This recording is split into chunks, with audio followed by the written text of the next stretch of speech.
All right, so let's go to the next. Dan, you essentially said that last one wasn't too concerning for you, but I think this one might be the most concerning one for you. Let's try it out. 48% of renters say they won't ever be able to buy a home, survey finds. Gosh, out of the whole country, 48% Yep. out of all the renters in the country, all of them, 48% worried that they won't be able to buy a home. Well, That's crazy. Is big news, Dan. This is on CNBC. Yeah. 48% of renters.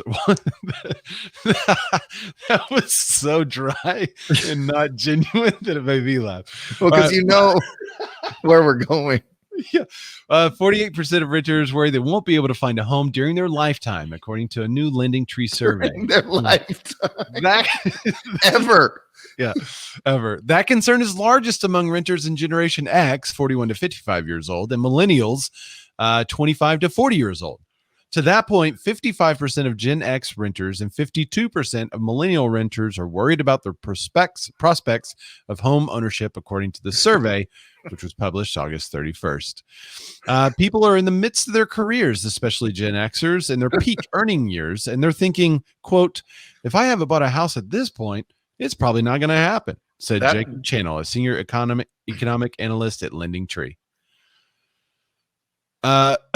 Dan, is there anything major that you want to bring out? I mean, that's pretty terrible, right? If you can't see where Ray's scrolling, if you're listening on Clubhouse, you can't see Ray scrolling, asking if there's anything else. Is there anything else, Dan, that you want to bring up on this? Yeah. Let's see here. Wait, we have a couple of comments. Let me get to. Wow, my whole computer just shooketh. All right, so we have a couple of comments.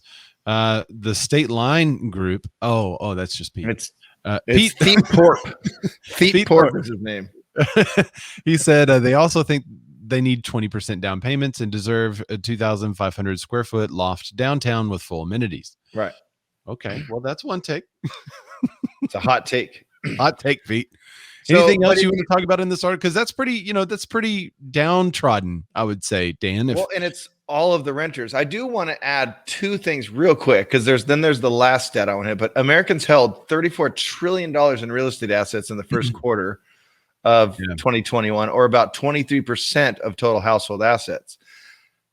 Households also had 11 trillion in total home mortgage liabilities. So there's Dan, that's 11 trillion in debt compared to 34 trillion in real estate assets.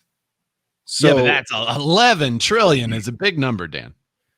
It is. And when you do the math, 34 is a bigger number. And then when you do the real math, right at the end there, Ray, if you want to bring that up, it'll say Lending Tree's online survey pulled every single American. Oh, wait. Where'd it go? 2050 U.S. consumers from August 2nd to August 6th. Oh, okay.